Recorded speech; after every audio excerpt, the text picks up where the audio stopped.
Hey, everybody, and welcome to this week's episode of the Uber Fits podcast. I am joined this week by Dominic Cicero. Dominic, thanks for joining me. No problem. Thanks for having me. So one way I always like to start out is, what is your stepping stone into racing? What got the needle in the arm that made you join this crazy industry? That have to be karting. 8 years old. I want to say it was like Super Bowl Sunday. At halftime, we had bought a go-kart, and my dad had raced go-karts before I was born, and we finally got it ready, and we went around my elementary school parking lot, did some laps, and then we started racing, and I quickly quit soccer, t-ball, or whatever else I was doing, and we just karted. Our whole family, that was just our thing. It was we just did it all summer long and worked really hard to do it. It was fun. Now, this is up in the Pacific Northwest, if I'm not mistaken. It is. I grew up in Vancouver, Washington, but we raced all over the Northwest, from BC to Spokane, and then once a year we'd go to a national championship race. Well, as someone that lived in just outside of Portland for 11 years myself, I know that from about this time of year, actually you could probably say a little bit sooner, mid-October to end of May, beginning of May, end of April, it's raining constantly. Especially a Super Bowl Sunday. Right. So, how was that, karting during in that weather? That was hard, especially at the national level, to compete with the Californians, right? And the kids in Texas and Florida, because this was their prime season, right? They had already been doing it all summer long. We raced, I would drive anything I get my hands on. So, this is pre-simulators or anything like that. But my parents would drop me off at like a nickel arcade, and I'd drive video games for hours. Cruising USA. Exactly. Yeah, literally all these like random things, just hand-eye coordination, whatever I could get my hands on. We raced dirt ovals in these big horse arenas a little bit. As I got a little bit older, and that was, I guess, to get that fix, to do some racing, keep the skills sharp. That was the only thing I could do. Right on. And like me, you probably have a special fondness in your heart for PIR, which I think is one of the most underrated tracks in America. 100%. And, I love going there, watching the G.I. Joe's 200 IndyCar event from the early 90s up until, 2000, before I moved back up to LA, or back down to LA. And then, you always had the American Le Mans series showing up, and, it was an amazing track. So I could hear it from my house. That's what made me want to do this as a job. Obviously, I love the karting side of it. My kart team, I was lucky enough to be a teammate with Greg Moore. Okay. For a year, and then he went to kind of more formal car stuff. But anytime they came back to Portland, they usually kind of made a West Coast swing and did a big tire test up there. Yeah. I'd be in the paddock, like they would put me in the car, they'd be pulling the car out, drive it out into the pit lane or something, and that really like crystallized everything. Like, this is possible, at least. I was super blue collar family. My dad did like finish work in houses, and my mom was an accountant, kind of working at a few different places. But it was such a big goal. That was kind of what they taught me, was as long as you have this big dream, you whatever you had to do, you might have to give up everything else in your life, but you could make it happen if you did that, if you really committed to it. No, absolutely. So you went from karts, and then what was the progression from karts to cars? That was a big leap for me. So I went to Skip Barber, did my 3-day racing school. Then I went to, one of my friends I raced with had gone to Winfield, which is a driver selection program, probably the hardest one to date, that you can win. 50% of those winners go to Formula One. So it was my only shot. I went to their school, and then I came back for their competition and won it. Oh, wow. So that was. And now, where was their school and competition held? Le Castellet at Paul Ricard. Okay. So we went back. For those that don't know, the Winfield is a European, or what? Are they? I don't know. Are they still around doing it, or is it transformed into something else? They don't have Renault as a direct sponsor, and the French government, like when we did it. But for the longest time, probably 30 years, it was like the selection. And that really opened a lot of doors, still does, for me in Europe. Yeah. It was in the south of France, and they basically had the Europeans and the Asian drivers do a selection program. And they had all North America, about 10 of us. And then they whittled us down over 2 weeks to 1 North American and 4 European and Asian drivers, and then we went head to head, and we switched cars, then win again. And it was actually kind of a lost hope, because the driver that I went head to head with in the finals was a French guy. They wanted to win, very political deal, and testing the cars all year. So he was like a second and a half quicker than me. And I remember watching him in testing, kind of seeing what he's doing. And then we showed up, and this actually goes back to Portland a little bit, is it started raining. So our first sessions were in the dry. We were within like 2-3 tenths of each other, back and forth. And it's over like 20 laps, they take the average. And then we switched cars, and it started raining. And I'm from the Northwest, I was pretty confident in that. And there was a huge puddle coming on the straightaway. And you could go around the puddle, a high-speed corner that came onto this long straightaway. And he did, Simone did, and I just went right through it. And every lap, it was like this huge crossed up crazy moment, but it was like this defining moment in my racing. Like, how bad do you really want this? You know, like, No, exactly. And I won by the largest margin ever, win that rain run. So it just kind of, they tried to still give it to him even, because it was so close. No, that's not happening. Well, and one thing that we're taught in racing is, you know, you want to straighten the track out as much as possible, because that's going to be the fastest lap. Mm-hmm. That's why you get, you apex properly. You have your exit in, you have your turn in, your exit out as much as possible to try to keep it as line, so you can be on the accelerator as soon as possible, get back on the gas. Exactly. Keep your momentum up, especially leading on a long straightaway. Yeah. So you went from Winfield, and then what was your next step? Well, then that put me into a 1 year of racing with Renault as a factory driver. Okay.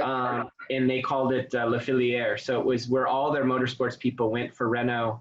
Renault's like a huge driver development. They really believe in developing kids really young, kind of getting them in. And there was 35 other kids from around the globe that had either, kind of done a little national school, or somehow with their local their national elf people. Yeah. It's basically a boarding school. So it was, this was my senior year in high school. So I graduated, Okay. We had like 1 class to do. And then this was marketing, French speaking, of course, public speaking, fitness, and then the overall, just the driving side of it. We were all kind of, it was like a boarding school, basically. We all lived in dorms, and that's all we just eat, slept. But the teammates I had there were crazy. So just in my level were 2 or 3 guys that went on to Formula One. But Bourdais was a teammate. He was like 2 levels above me. Frank Montagny, who ended up being F1 and IndyCar and stuff. I mean, I could just go down the list. It was just. Let's hear some of this list. Let's hear who you're competing against. It was what the hell is his name now? Patrick Fritzacker ended up being an Arrows and a Red Bull guy. Red Bull guy for years. Jolt Bumgarner was a Hungarian guy. Yep, Minardi. Went on to Minardi, a bunch of stuff. All just guys these were the guys we just trained with and we hung out with and we got in a bunch of trouble with while we were there. Race car driver getting in trouble off the track, never. Right. Well, especially in the city we lived in. So this was all based in Le Mans. So a race car driver, kids growing up racing in the school, in the city that lives around motorsports, we kind of had free run of the place to some degree. My roommate was Mashi Lee, who was an amazing driver from Hong Kong. Still, I think he just finished racing a little bit ago for a bunch of stuff in Audi. It was just how to do it correctly, right? And how not to do it, either the fitness side of it, the public speaking, the business. So it was just a cool kind of cutting my teeth, No, and absolutely. I think that is actually one thing that American drivers is missing is a training facility or training program like that where it balances, how to deal with sponsors, how to deal with public speaking, how to deal with marketing, driving, fitness, mental fitness, nutrition, because these are all things that play into being a successful driver. Oh, totally. The driving side, especially at a high level, everybody's quick. Yeah. It was the business development side of it, the public speaking, the marketing side of it that, that's not what you read in the book. It was nothing that I'd ever thought about, and how it's the business side of it is what I saw over there, how to do it correctly. Yeah. So then after your little boarding school French vacation, what'd you do for your next step? It actually got I kind of walked away from racing. My father was battling cancer. So I'd lost my mother to cancer when I was in high school, like freshman year, sophomore year. So my dad, really kind of pulled everything together to get me to France to win this scholarship. And that's really was me, like, I'm either going to go to college or do what he does or this thing. So winning it was huge. But I actually came home early to come take care of him. He kind of made a turn for the worst. And with about 3/4 of the season done, I came home, and Renault and Elf and Le Filiere, everybody there was great. They flew me home a couple times on their dime to come see my dad. Wow. Which was mega. I mean, it was huge for them to put, belief in me. And the team, the whole support, everybody was really fighting for me. Because in the first race, I actually got taken out. So I started at the very bottom. I was in third and got hit right in Dunlop Bridge. Right in the oh, jeez. Totaled the car. I had no budget to fix this. Yeah. But you can just see how passionate I was, like riding my bike to the gym or to the facility instead of everybody had cars and everything there. But anyways, came home and we started a coffee business. My dad had a little bit of money left, so it's something we could do together. And it was like there's food trucks before food trucks were cool. And I ran that, him and I got some really good quality time with him, and kind of walked away from racing in a lot of ways, and was just kind of over it because I had no funding to go. Renault and Elf called me though at the end of the season. They wanted me to, if you won, you were the top 3 drivers. You got a subsidized drive in Formula 3 the next season. And they offered it to me, even though I think I finished 6th or 7th in the championship, but I didn't finish it. And it was only like $100,000. I mean, in motorsports world, that's not a lot of money for a. No, I mean now it's a full season ride in MX5 Cup, but. Yeah, I mean, they were supporting a huge F3. I mean, this was gonna, F1 teams are watching you when you're in that, level. Exactly. And couldn't raise the money for that. And the Winfield people in North America started talking to Forsyth. Okay. And they got me a test with them and flew down I'll never forget, this was July 4th. It was like that July 4th weekend. I flew to Sebring, did a test with them. It was really quick. I was quicker than their drivers they already had in their Atlantic stuff and Formula 4 2000. And they offered me a drive with them for the next season. And the next weekend, though, at Pat's Acres from Portland, I had this huge karting wreck that kind of changed my whole. It was more for media, the race. If you can see that, my dogs are going crazy here. Yeah. They're like, Dad, pay attention to me. Exactly. Yeah, you've been gone all day. Anyways, I crashed in this race, went inside of a cart, and in a pass I've done like a million times growing up at this track. Yeah. And just flipped over. The cart landed on me, and I collapsed my lungs and ripped this other lung off, and life flighted out. ICU for a month and a half. And OHSU? Huh? OHSU? OHSU. Yeah, I was like a science project there for a long time. But anyways, again, kind of this spark of motorsports, and then it kind of gets taken away. Yeah. But it was, I don't know. It's one thing from all the things that have happened to me. I really believe everything happens for a reason. The plan, you don't know why it's happening at the time, but hindsight, you look back, and I got to spend, so I was getting better as my dad was getting worse from this accident, but I wouldn't have been able to spend all this time with him if that wasn't the case, right? So yeah, exactly. we got to bond and really just hang out and recuperate myself. And as that got better, my racing started, people started kind of taking notice of what I've done and all these things that have happened. And actually rented PIR for a bunch of business people and pitched them exactly that. Like I'm about 3 years behind of where I should be. Here's where all the kids are that I was racing against. And then by then they were already in F1 or testing those cars. And we got 2 investors from Portland, some tech companies to support me, send me back to the UK and start racing and karting, and started the snowball again. What about what year was that about? That would have been 2001 is when I had my accident, so probably 2002. Okay. The summer off there, and then went back to Europe, and right around 9/11. The timing wasn't great. All the economy crashed, but So then from about 2000, you're back there from 2002 to 2004, 2005, or? Yeah, 2003 or 4.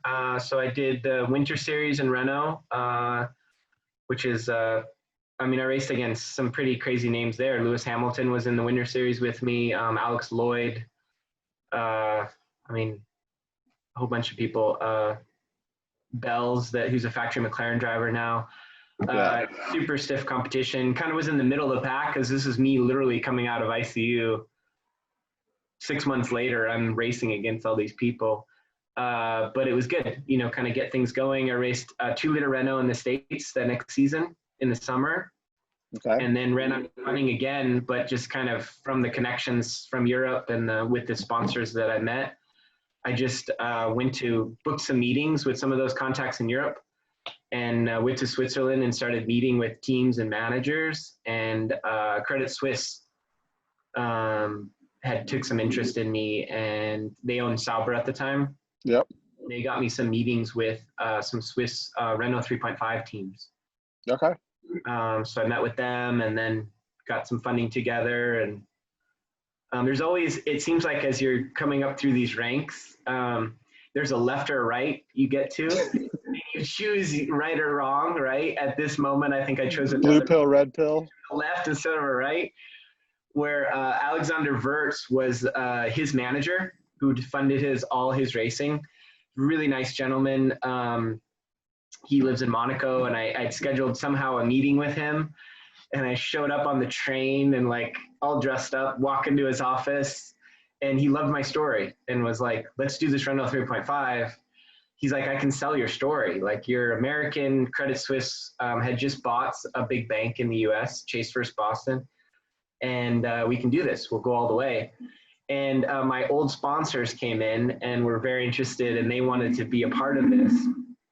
They ended up kind of pushing this guy out of the scene. Oh, no. So this guy was obviously not too happy because he'd already started that ball rolling. And he ended up helping out Miliani.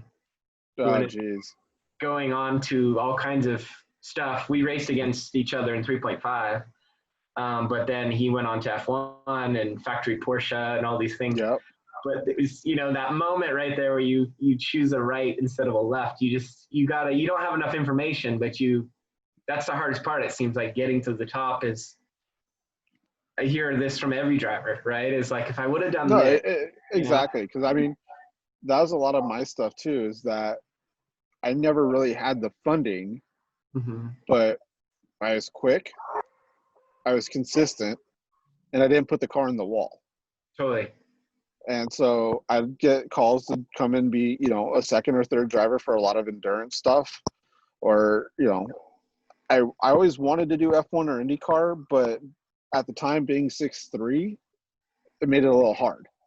That's now they build the cars around Graham Rahal and the tall drivers, but 15 years ago is all, hey, if you can fit, you can drive. If not, sorry.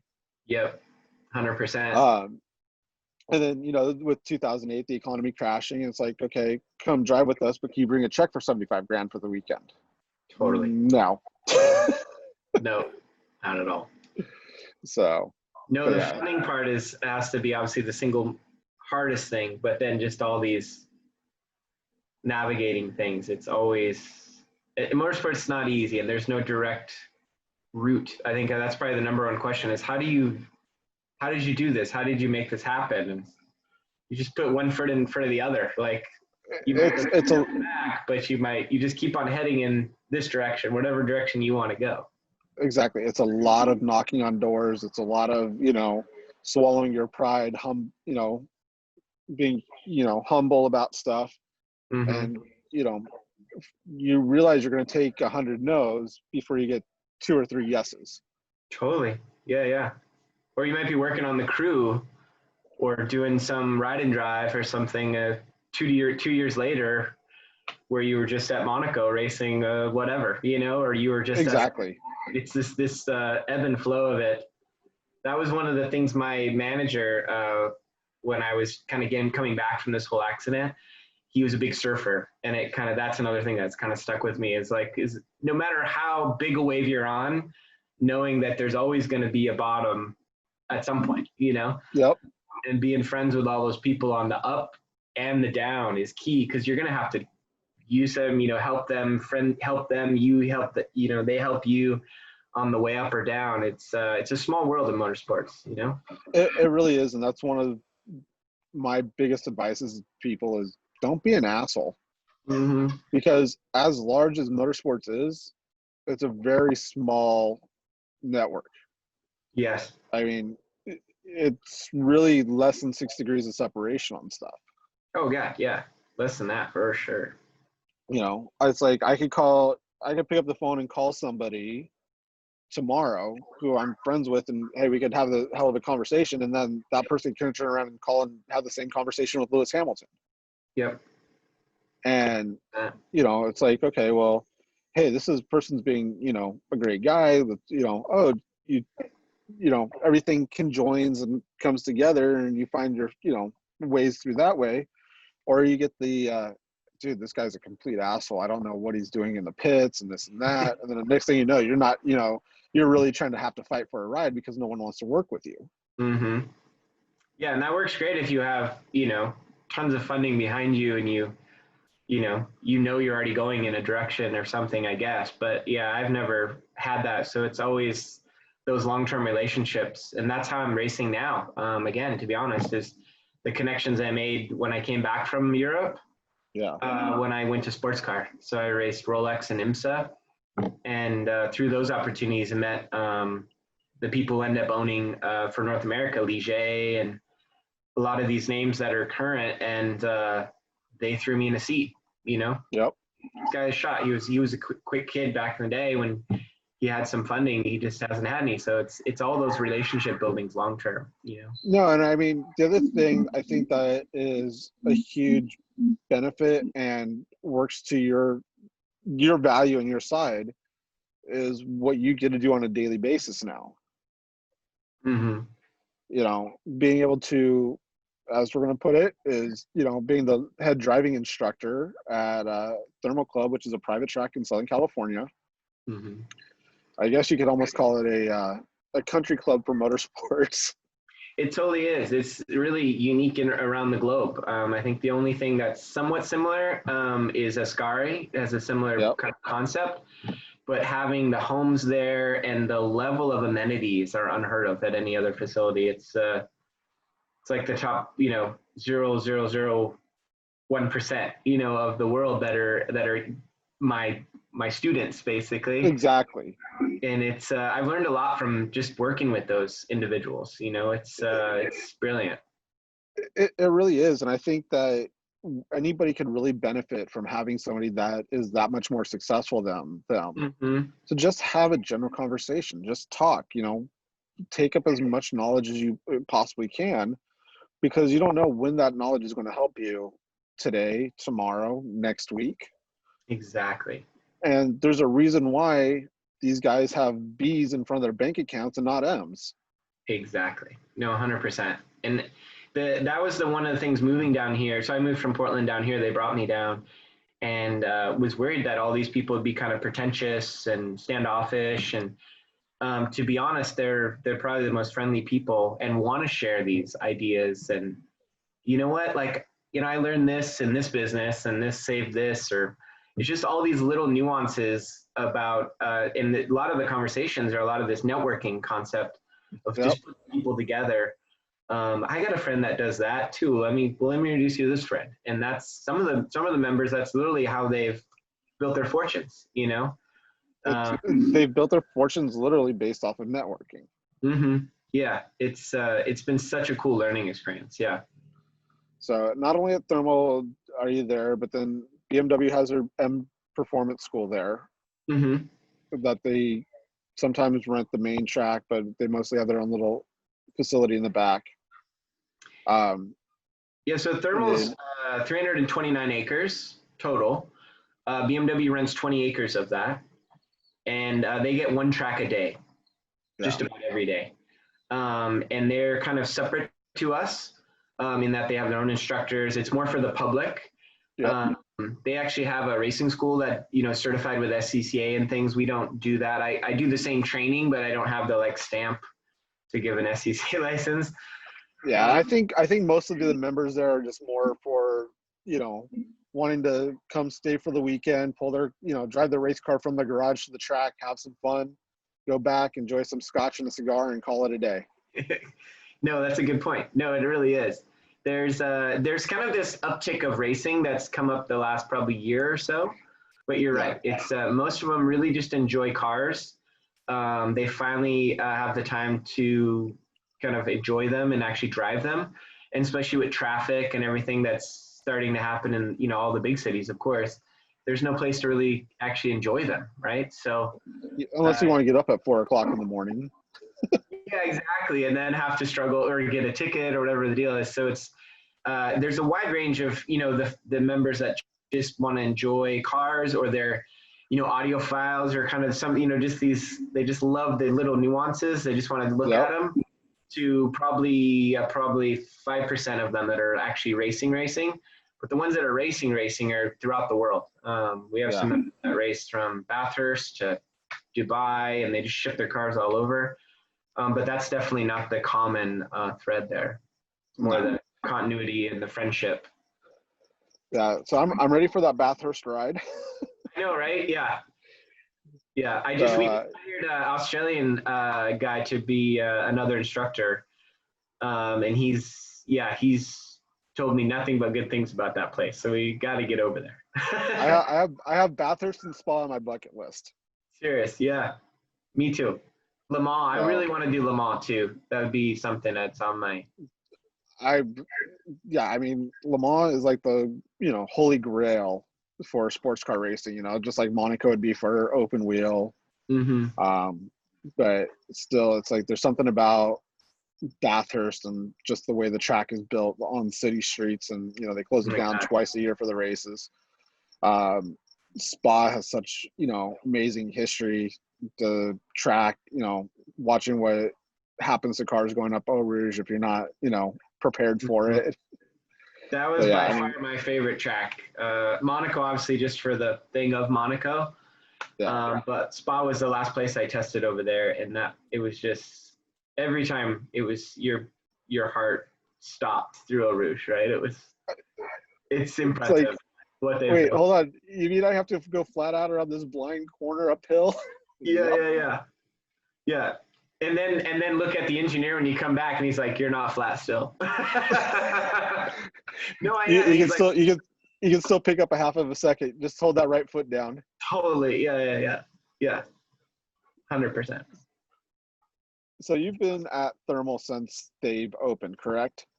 No, they're about 6-7 years old, and I've only been there 3 years.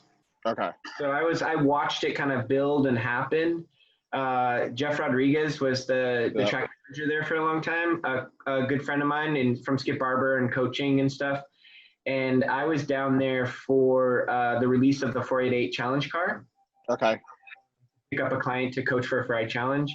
And I'll never forget this. We're sitting in the paddock on these, nice little lawn chairs. One of the members is sitting there with Jeff, and he's like, "You want a cigar?" And I'm like, "I don't really smoke cigars, but I'll have a cigar with you. We're in a paddock of this amazing facility." So we're smoking cigars, and Jeff's like, "Do you know anybody that wants this to be a chief instructor down here?" And I'm like, "This guy right here." At the time, I was traveling like 40 weeks a year. I was in events and all kinds of stuff.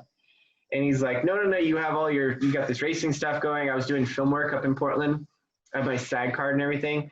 So that was starting to take off, but I'm like, no, this, I don't think you understand. Like, I'll definitely move down here. He's like, okay. So like 3 months goes by, and then we finally get all the stuff done. And now, is this cigar wielding member our mutual friend with the F3 car? Yes, that's actually the first time I met our mutual friend, who ended up putting me in one of his cars. It's one of my best buddies out there. I'm actually going to be seeing him tomorrow morning. So. Oh, cool! Right on. Yeah.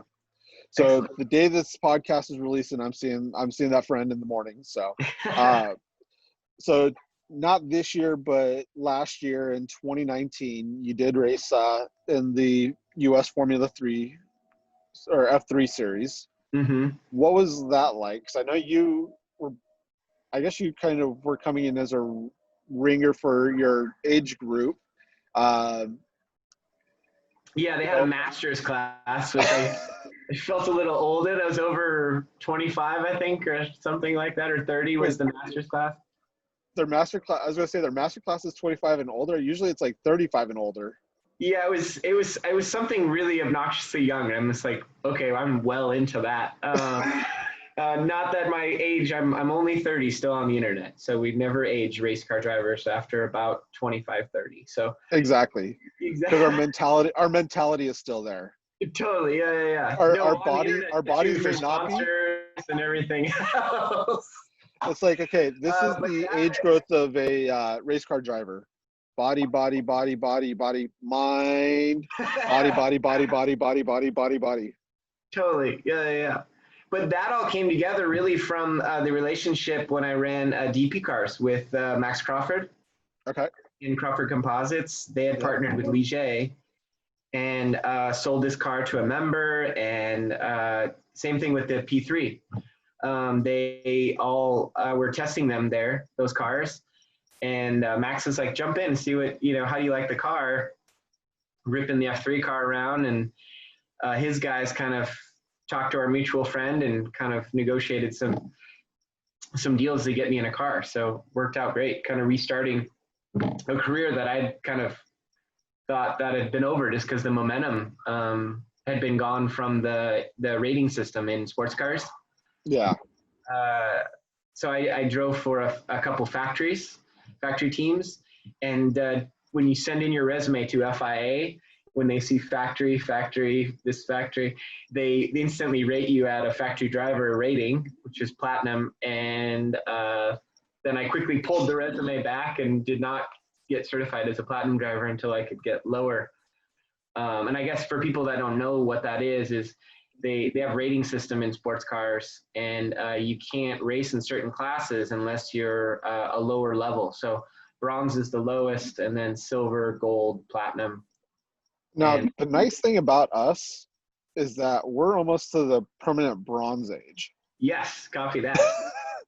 But I negotiated the bronze. They're like, finally, after about 5 years of emails to FIA and, begging all the people I could, they're like, what rating do you want? And I was like, the lowest one you can give me, because you've ruined my career, basically, from ALMS, GTLM kind of racing, nothing, because there was just no rides to get. And the bronze is kind of restarted everything with the P3 as well, because the bronze driver. And I'm kind of a super bronze with the resume that the things I've driven. So it's opened that door this year. And exactly. And I mean, you had a hell of a year in P3, you and Dakota. Yep, Dakota Dickerson. Yeah, great teammate. He's the real deal. Him and I, such a good little team together. And really. And not only that, but you pulled out a win on your birthday this year. I did. Yeah, thank you for noticing that. Yeah, that was pretty epic. Yeah. Yeah, it's been a while to be one on the podium, but also on the win side of that. And yeah, that was pretty epic weekend. I think we Yeah. missed P1 in qualifying by like 2/10, and then we just ran up front the whole. It was just seemed like our weekend, the whole thing. Let's see. I'm trying to think. Was that VIR? I ran second at VIR for a long time. We won at Mid Ohio. Oh, that's right. It was Mid Ohio. Yeah. But we were strong all year. It was good. We were so close to winning that championship. We really needed a better petite. We had a little issue with the team, kind of miscommunication on tires and things like that. But so close. We're going to try to come back and do it next year. So. Now, so you and Dakota are going to team up again and run the P3 car again next year? We're working on it. I know we have a new car. The team does. MLT has been amazing. It's like what race teams are supposed to be like. And I've raced for a lot of them. And there's no politics. Like everybody's just heading in one direction. And genuine people. There's no backstabbing or any weird stuff. And it's just good people. And yeah, I really want to stay with them. So we're working on that right now to run either the IPC or the WeatherTech. With that. Yeah, I mean, the WeatherTech, because for people that may not know, is that they've opened up the WeatherTech series to P3 cars now. Mm-hmm. So you can run the 24-hour Daytona, 12 hours of Sebring, and really be hustling to try to get your butt in contention with a DPI car. Seriously, yeah. And the Ligier with that partnership, that's the car to have.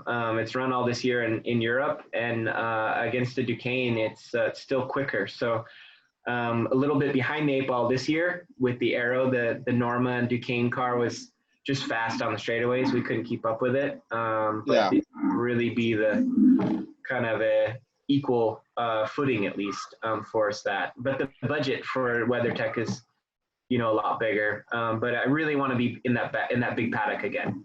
That's where I did a lot of my sports car stuff in GTD and GT, the DP cars. Yep. So I had the opportunity to do 24 hours a couple times, and really want to do it with a proper setup, proper team. I've never had that opportunity. So you and me both. Right. It's just tough to get all the right cogs together, Well, I was just talking to budget with somebody the other day, and I was like, why don't we look at doing GTD? Well, because if you run this car in this series, you're only going to you'll spend less than $1 million, but if you run a GTD, you're going to be looking to spend $3.2 million. Yeah, easy. Yeah.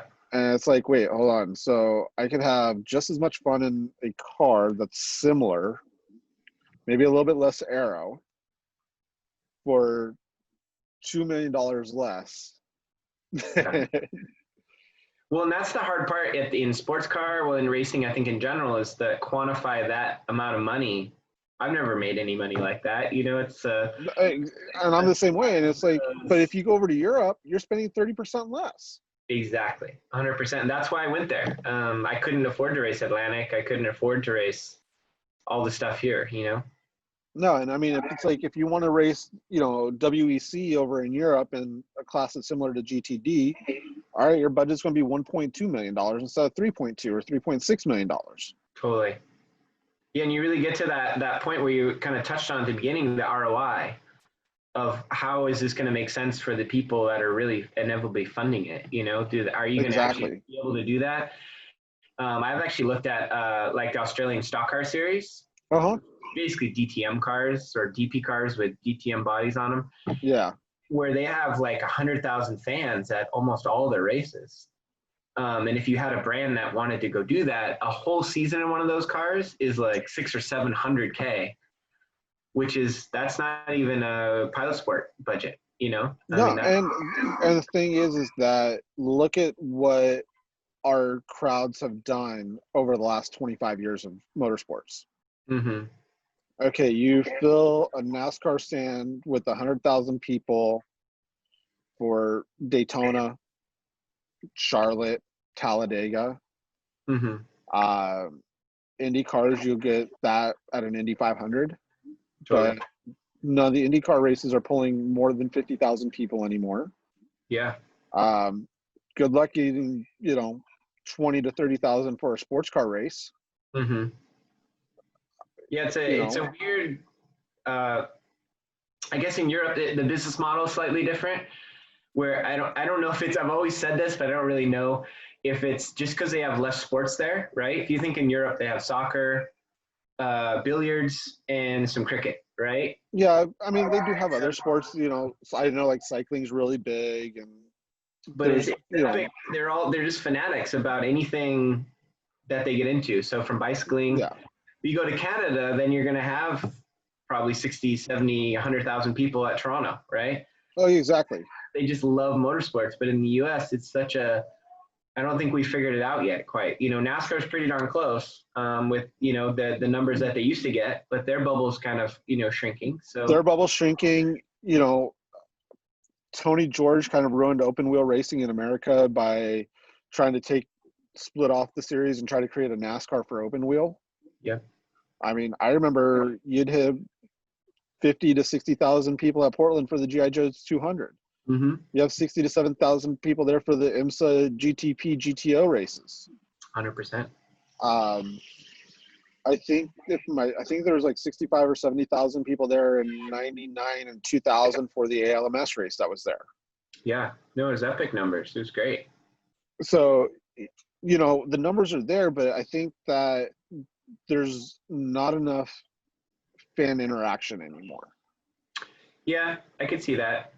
But even if they don't have the same accessibility that like back in the day the IndyCar had, right? You could just walk. You still could, unless all this stuff. I remember many times being able to like sit there, and I've actually had fan conversations with Mario Andretti, Michael Andretti, and it was they're sitting there signing autographs, being present. Now it's like everybody hides in their motorhome or hides in the trailer. There's all this engineering stuff, all the engineering stuff that they have to go over. There's all this data. But just even besides the accessibility to the drivers, there's not enough fan interaction to help attract them into motorsports. Yeah, and keep fans there all day too, Exactly. Where's like the big sim rigs for, people can try to experience what it's like to drive an IndyCar around the track that they're at that weekend? Or where's the, some sort of fan interaction to keep them there, to keep them present? Mm-hmm. Yeah, I always thought a great way, especially in Portland with all the space, was having like a festival almost, right?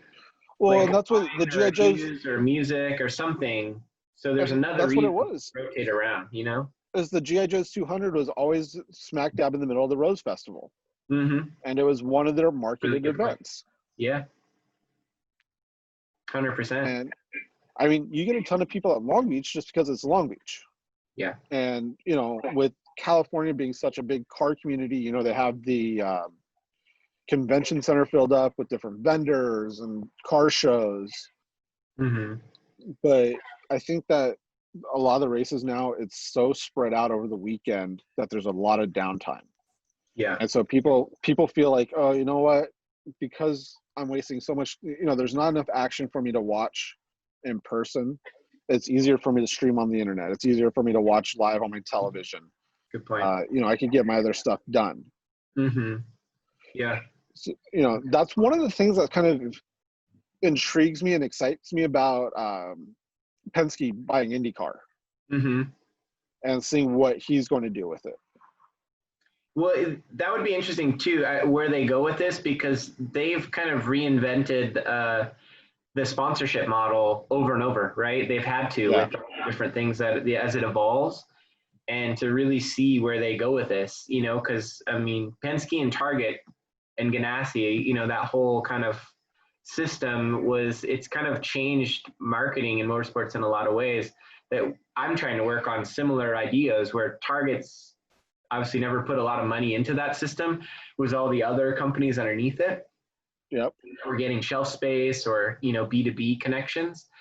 But that works in just about every other model. So you name it, in every industry, there's a way to figure that out. So I'm curious to see where Penske takes this, though, because that's what they do. You know, they think outside. Exactly. They're mega. They're so big. Yeah. So here's my other question for you. Mm-hmm. You know, I've been in and out of the industry for about 20 years, you know, fan for at least 37 years, 38 or 35 years now. You have 20, 25 years in the industry. Mm-hmm. What would be the advice to the younger Dominic? I guess for me, I made a few decisions, like the one we talked about, taking a left instead of a right.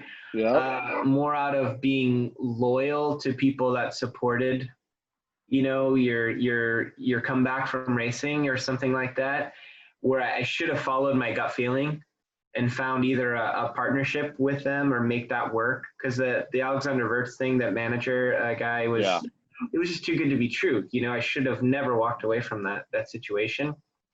But it just doesn't seem like in that moment, especially when you're making these big leaps up and especially going to Formula cars or something, was that I followed, I guess I just didn't follow my gut feeling, you know? You know when it's the right thing, even on the racetrack, a pass that you're making, you're like, it just doesn't feel right. Like in sports cars now, I can use that as a tool, but all those, even those things, just driving a car, right, where you're like, God, it just doesn't feel comfortable in this section of the corners. Those are all cues that your body and the car is trying to tell you that you should share with an engineer. But all those things in motorsports and the business side of it, they're all things that like inevitably, like I should have known better, but there was cues inside me going, you know what, like maybe this wasn't the best situation, or you tried to go flat through the kink and you knew the last lap it wasn't that great, so then you spun out or something. There's just all this, I think, this gut feeling that you either have it or you don't, and that would probably be one of the biggest things. That, and then especially for like if you're going to go to Formula cars, the only people that I saw successfully, I raced against a whole bunch of quick people, especially at high levels of Formula cars, was in Formula cars particularly, the kids that are going to Formula One or IndyCar, they already have the funding to go there when they're in F2000. Karting, right? And you're like, no, I'm working on it. I'm going to get there. And the only ones, literally the only ones I've ever seen, at least in this motorsports system, I grew up kind of in a transition where you still got hired off of talent. Yeah. Luckily, because I had no funding. But particularly the last 10 years in motorsports. And I want to interrupt here real quick just for an example. Lewis Hamilton was discovered in karting by Ron Dennis, who was running McLaren at the time, McLaren Mercedes. Yeah. Before he even exited karting, he already had his development dual driver deal with McLaren. And yes, you know, Lewis talks about his dad mortgaging houses and this and that to pay for his go-karting and stuff like that. But like you said, he already had his funding and backing from Ron Dennis. He watched him in karting. So it made his progression to Formula One that much easier for him. I'm not saying it's easy for what he has accomplished with the 7 championships and the wins in that, because he is racing in the ultimate level.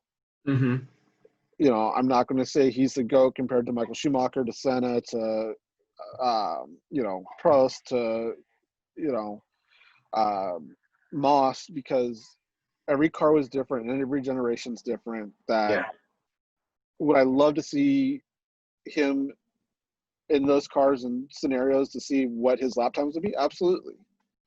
But he had that backing, he had that footstep up, as most, you know, again, Max Verstappen with Red Bull had the same thing.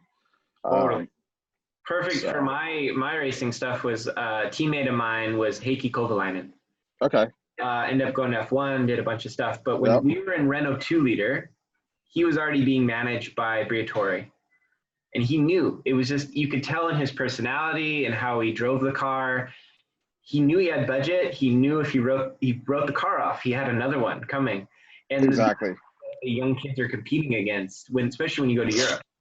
Hamilton, for instance, like in 2-liter, he knew he had the budget. He literally wrote the car off, ripped the whole side of it off in qualifying at Donington, skidded across start finish, got pole. They rebuilt the car for the next day.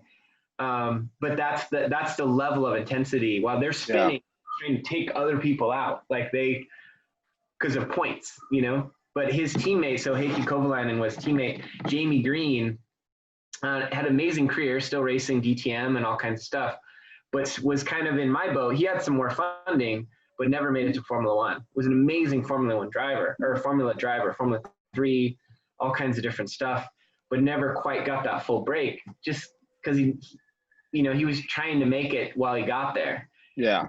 Those days I feel like are probably, in the sunset, so noticing that, I think as a young driver, sooner rather than later, and making a switch to sports car or making it to NASCAR or something where, momentum takes you or funding takes you, I think would be the wiser choice than, swimming upriver, trying to go to Formula One. That's what I did. And you got a lot of cool stories out of it, but it was always frustrating because you're always competing against people that literally had infinite funds, Yeah, exactly. So, well, Dominic, I don't want to take much more of your time for today. I really appreciate you joining me here on the Uber to the Pits podcast. But before we go, this is your time to go through, thank who you need to thank. You're at the top of the podium. You just won the championship. So this is your thank you speech. Oh, thank you. Guess just thank you for having me on. This has been wonderful. I love just talking motorsports. It's a great idea to have the podcast, and let me know if I can ever help with the youngsters you're working with or however this works. But for me, I just need to support the teams that helped me the last year. Ligier has been amazing, great organization worldwide, and the race team MLT. They've done nothing but kind of support us, prop us up, give us all the tools we need, and looking forward to 2021 competing with them again. Beautiful. Well, again, thank you. And then, if people want, where can they find you, follow you? Do you do social media at all? Yeah, I do. Just Instagram at Dominic Cicero, and then my website is dominiccicero.com. If you're into simulators, I do simulators. That's kind of I've done that for probably 10 years now. And I finally started selling them because I've just geeked out on them so much. So on that website, it has a bunch of links to stuff I do I do a lot of coaching on there and with the Sims and get everybody up to speed, trying to build that community as much as I can. That's awesome. Well, you guys could find us and follow us at Instagram, Twitter, and Facebook at Uber to the Pits. If you have any questions, you could email us also info@ubertothepits.com. You could also follow us at www.ubertothepits.com is our website. Dominic, thank you so much, and we'll see each other soon. Sounds good. Thanks a lot, Chris. Have a great evening.